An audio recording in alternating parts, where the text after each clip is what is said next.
The kitchen is heavy with heat. Steam fogs the windows, and the scent of vinegar and tomatoes clings to your clothes. Jars line the counter, some filled, some waiting, some already cooling under towels like sleeping animals. Outside, the garden is giving its last offerings. Tomatoes split if you wait too long. Beans turn woody overnight. Squash hardens its skin, daring frost to try. This is the moment preservation actually begins. Not in a book, not in an aesthetic photo, but here. In the ache of your shoulders, in the clock ticking while you decide whether you have the energy for one more batch. Food preservation is where romance meets reality. It's learning that abundance arrives all at once and demands to be honored immediately. It's realizing that surviving isn't dramatic. It's repetitive, it's careful, it's built on thousands of small decisions made when you're already tired. In this episode of Old Ways, New Days, we're taking the full path of food preservation, from harvest time to long-term storage. We'll talk about water bath canning, pressure canning, drying, salt preservation, and the mistakes no one posts about. The failures that teach, and the troubleshooting that turns fear into confidence. Because preservation isn't about hoarding, it's about stewardship. Welcome, witches, pagans, heathens, spiritualists, and anyone interested in living sustainably. This is Old Ways, New Days, where the old ways meet the good dirt. I'm Kayla. And I'm Nell. And each week we explore the sacred art of living close to the land. From compost to covens, chickens to charms, We're reclaiming self-sufficiency, seasonal living, and ancestral wisdom.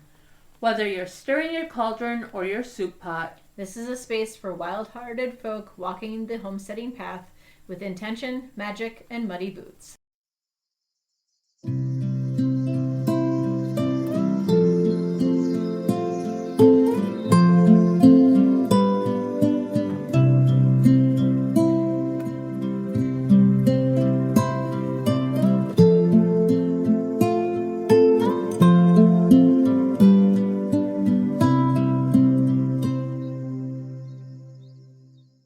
All right. Hello. After that heavy episode that we did. I don't think that was too heavy. I know, we didn't go into deep detail on it. No.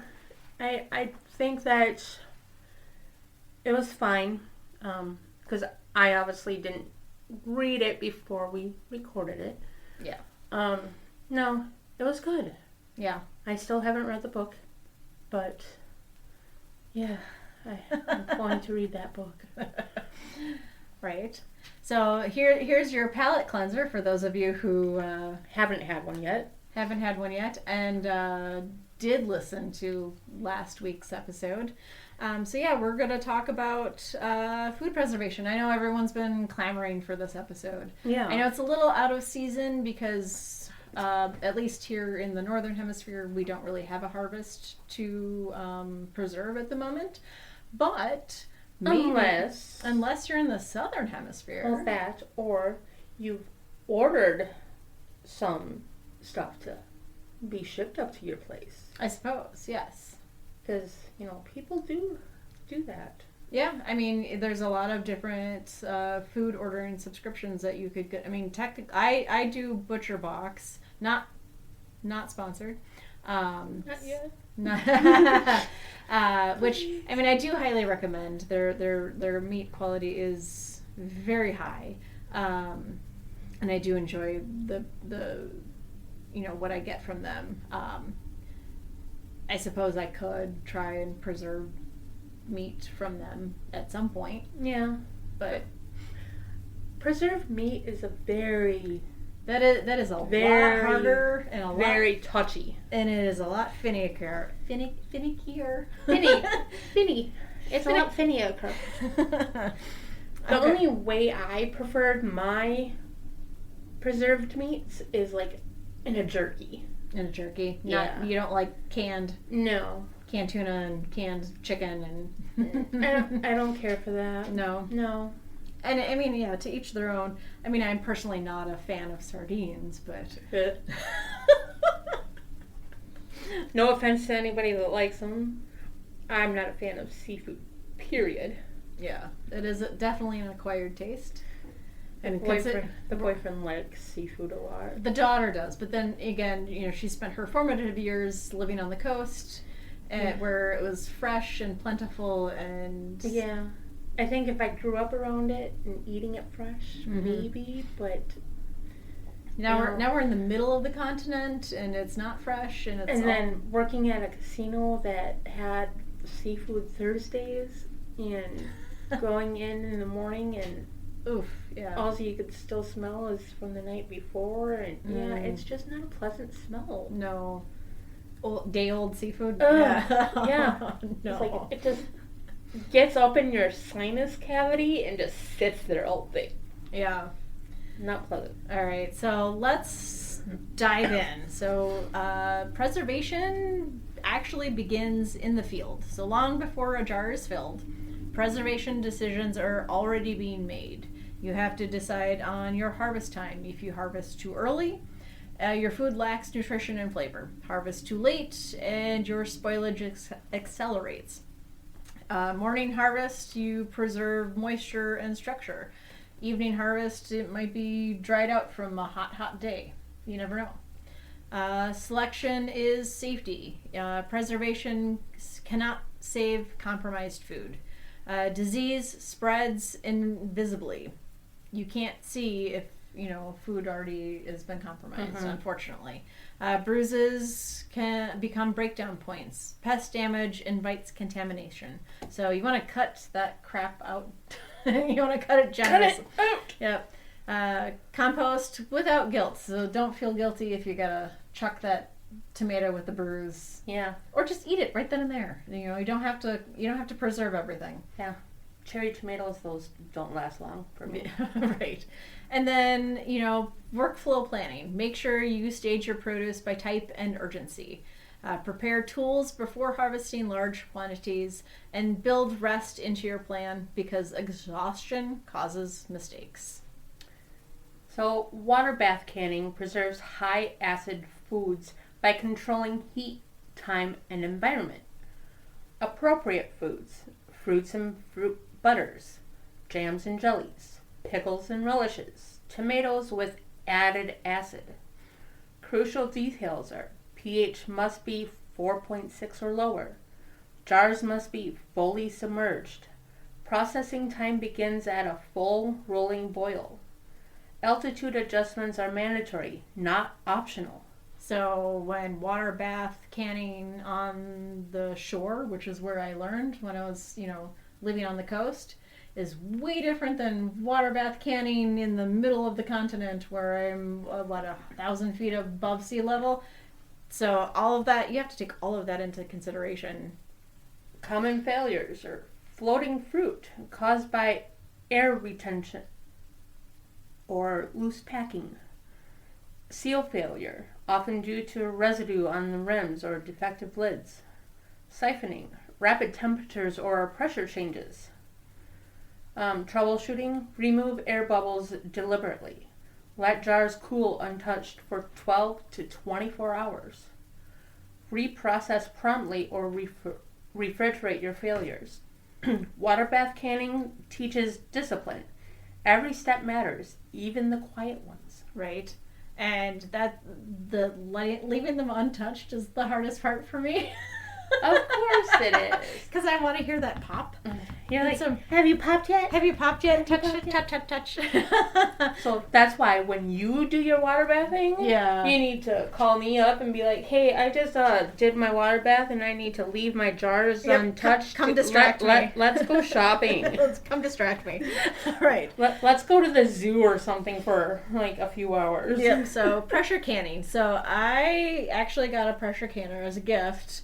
Not last year, maybe the year before. So it was the first time ever using a pressure canner, and I stupidly didn't go through the directions all the way. I just kind of skimmed. What is with you and not reading directions? It's a habit. You're not a guy. I know. Guys don't read directions. I know. What can I say? I was an only child, and I guess my dad wanted a son. I don't know. My boyfriend reads directions. Yeah, well, maybe his parents wanted a girl. I wouldn't know it. Anyway, so pressure canning is non-negotiable for low-acid foods. It is not traditional guesswork. It is applied science. Ooh. So foods that require pressure canning include vegetables, beans and legumes, meat and poultry. So if you wanted to do your canned meats, and then stocks, broths, and soups. I've done carrots and my tomatoes in my pressure canner. Tomatoes, perfect. My carrots all ended up in the refrigerator. Because you couldn't leave the lids alone. Because I didn't follow directions. Or that. Why it matters. Botulism spores survive boiling temperatures. Pressure raises heat high enough to destroy them. Equipment reality. The dial gauges drift, so you want to test it annually. Weighted gauges offer consistency but less flexibility. Gaskets, vents, and seals require inspection every use. Common issues, liquid loss, overfilling or rapid cooling, cloudy liquid from starches or mineral content. Seal failure is due to impatience during depressurization. That wasn't my issue. My issue was more liquid loss, but not from overfilling, but from underfilling. The mental shift, pressure canning teaches humility. Yes, it did. You follow the process or you don't can at all. So, drying, preserving without jars. Drying is the oldest form of preservation. Simple, effective, and unforgiving methods. Air drying, so herbs and flowers. Dehydrators has the best control. Oven drying, emergency only. Ideal foods, your herbs, mushrooms, apples and pears, tomatoes and peppers. Common errors are mold from residual moisture, case hardening from excess heat, flavor loss from over drying. Storage is critical, airtight, dark, and dry. Yes, so once you have your produce dried, you still need to store it correctly. Right, airtight containers. Get those ones that have like the locking lids, you know. I mean, you can still use a mason jar. They have now the vacuum sealer component, so you can suck the air out. Right. I have containers that I use my sugar, flour in, that as soon as you close the lid, it pops the air out, and it works great. You can use that for your dehydrated fruits and veggies too. Yes. And I have, and I can probably post a picture or, send it to our admin to post on Facebook. Picture I did my zucchini strips, one set in the oven and one set in the dehydrator, and they are two different colors. Well, yeah, because your oven will bake it. Yes. Where your dehydrator is just pulling that moisture out. Because well, in the oven I didn't put the convection, so the convection moves the air around inside the oven, like similar to a dehydrator. And with the oven, you can't always get the temperature low enough, right? Which is part of the problem. So yes, Unless you have a certain oven that can do that. Right. All right. So salt preservation. This is something that a lot of people are unfamiliar with. Salt preservation predates refrigeration and remains one of the most reliable methods. So dry salting, brining, or fermenting adjacent techniques. What salt does, it draws moisture out of whatever your product is, whatever food you're using. It suppresses harmful bacteria, and it encourages beneficial microbes. Some hard-earned lessons: you want to use non-iodized salt, so don't use the Morton's salt with the little girl with the umbrella. It'll tell you right on the container that it's non-iodized. Yes. Don't use sea salt. You could use sea salt. That's non-iodized. Is it? Yes. But the problem with sea salts is you could also run into plastic particulates. Correct. Because it comes from the sea. Right. Well, and that's yeah. It's a touch and go. It is, yeah. Measure always. Don't guess. It's very weight specific, and you want to learn the difference between surface yeast and true spoilage. Salt preservation builds patience and sensory awareness, so you got to have a good sniffer. If you can't smell, I don't. then probably not the preservation method for you. I've never had a good sniffer. Okay. So storage, the quiet make or break phase. Most failures happen after success.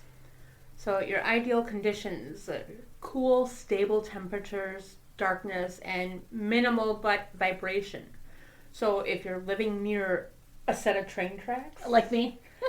probably not a good idea because there is so much vibration that you're used to that you don't even notice. Organization matters. Label everything clearly. Rotate seasonally. Put your newer stuff behind your older stuff so that you're using your older stuff first. Date everything. Date, rotate, label. Yes. Track what fails and why. When to discard. Your broken seals. If it smells off. Visible mold. Outside controlled ferments. Like if Like pickles. yeah, or anything that's pickled, really. Yeah. Because if it smells wrong, throw it out. If it doesn't smell like it's supposed to be as like a pickled item, like sauerkraut or cucumbers or Beets. if it doesn't smell like it's supposed to, Yeah. then yeah. If you think it's questionable, throw it out. Yep. Waste hurts, but illness hurts more. Food preservation is not about perfection or purity. It's about relationship with land, with time, with your own limits. Every preserved jar is a conversation between past and future. Past, present, and future. Yes, past, present, yeah. A reminder that survival is not guaranteed, but is learnable. This is how wisdom survives, not in aesthetics, not in shortcuts, but in hands willing to try again. All right, so We can go in more detail about this later on. and I know we will do. I do want to say one thing about because you said with like hard-earned lessons. One of the things that so I learned how to do all my preserving from my stepmother. Because I was never around my grandmother long enough, even though she did preserving. And of course, when I found all her preserves, they were probably 50 years old at the time that I've uncovered them. And I wanted to open them up and try, and my aunts were like, no, botulism. I was like, okay. Yeah. But she told me, so with mason jars or whatever ball jar that canning jar that you want to use, the lids that come with them, they have a rubber seal on the inside. Well, the important thing that nobody talks about is once you've used that lid and that rubber seal has an impression on it, you cannot. Nope, you gotta throw that out. You can use it for like everyday things. Yeah. But you cannot ever use it again For sealing. It will never reseal. No. And that's what no one ever talks about. Yep. No, it's like I was always taught just keep the ring, throw the lid. Yes. It's like because you can reuse that ring. Oh yeah. I mean until it rusts out. Which Yeah. I have quite a few that But throw that lid. Because it's like even when you're opening it, it's hard to open when it's pressurized down on that jar. correctly. Yes. So, you have to use a jar opener to pop it open. Right. And you're indenting it, so that makes it unsecure anyway. Yeah. It works for things that don't need a pressure seal.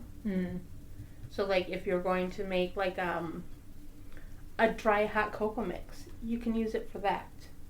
Or just if you want to store like, beans or something, rice or something. You want to, you have a dry soup mix that you always love. You put all your soup mix in together. You could make great Christmas presents. Yeah. Or even like your homemade taco seasoning. Right. And we can go into another episode where we can pull out recipes for your own seasoning mixes that you have basically all the ingredients for at home, and you can make a large batch at home for what you're making. Like the fact that paprika is really just dehydrated bell peppers. Right. Like just grind it up. And then you never have to buy paprika ever again. Unless, of course, you want this fancy, like, smoked paprika. But you can make that yourself. You could, yeah. All you have to do is smoke your bell peppers, dry them out, and then... But that would require getting a grill with, the right smoker equipment and... It all depends on how you want it smoked. Yeah. There are ways to do this. So now we're just babbling. Yep. But that's what we're here for. Right. So I know it was a much shorter episode today, but again, like, share, always... Comment, review. Please send us your stories of successes on, if you do try any preserving techniques. If you would like recipes, I think I can dig out my stepmother's extremely good salsa recipe somewhere. Ooh, I can, salsa. I definitely have a lot of jam books. I made a really good, like I made a watermelon mint jam. It only lasted 2 years, because most jams that I've had have lasted like 10, 15 years. Yep. And I can still pop them and, eat Still them. be good. And they might crystallize a little bit the longer they sit. But yeah, that watermelon mint, it separated out. But it was good.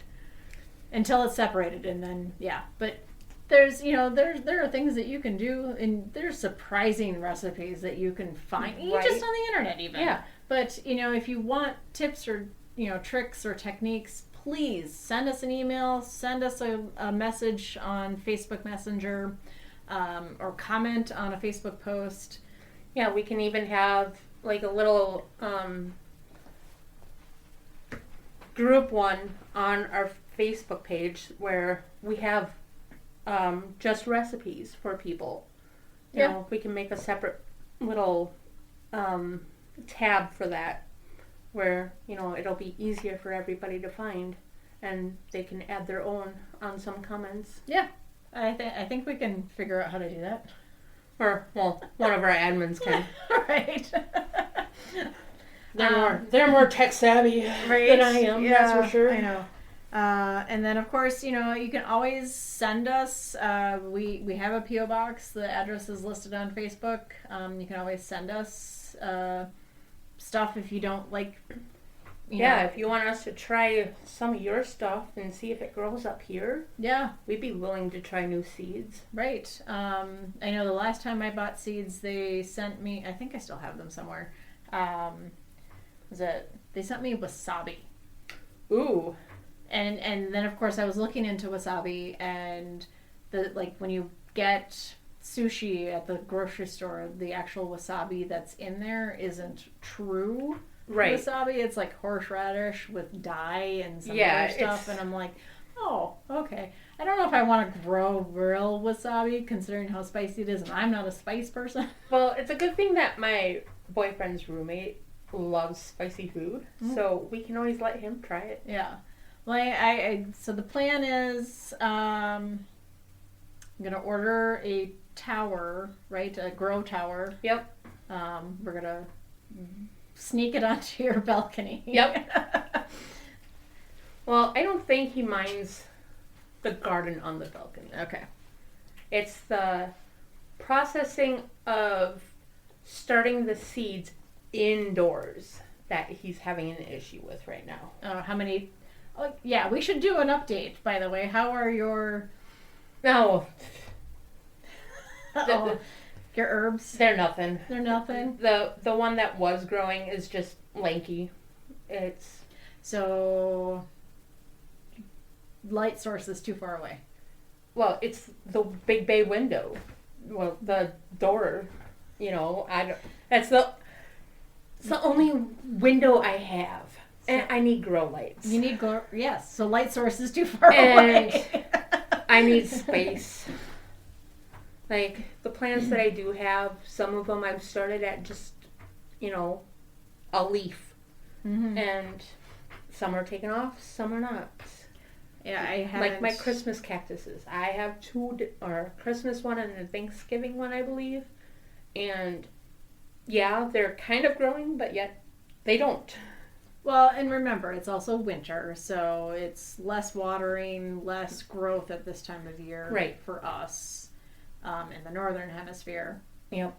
So everything's a little slower, a little delayed. But my snake plants that I got from my friend in Missouri, she gave me, because she had an overwhelming amount that she separated out, and the one, it just finally started growing like last year, and it's so pretty and tall. And now it's growing new shoots, and it's so beautiful. All right, well, we're getting off topic and rambling some more. What? No way. Us ramble? I know. All right, folks. Thank you again for joining us today. Sorry it wasn't a longer episode. Hence the rambling. Right. But we'll be back again next week. Don't know what we're doing yet. You have any ideas? Throw them our way. Yep. We will have a magical episode coming out again. We'll try and get a topic posted. So if there's questions, you can throw them out there so we can hopefully answer them. Yeah. That's about it. All right. This has been Old Ways, New Days.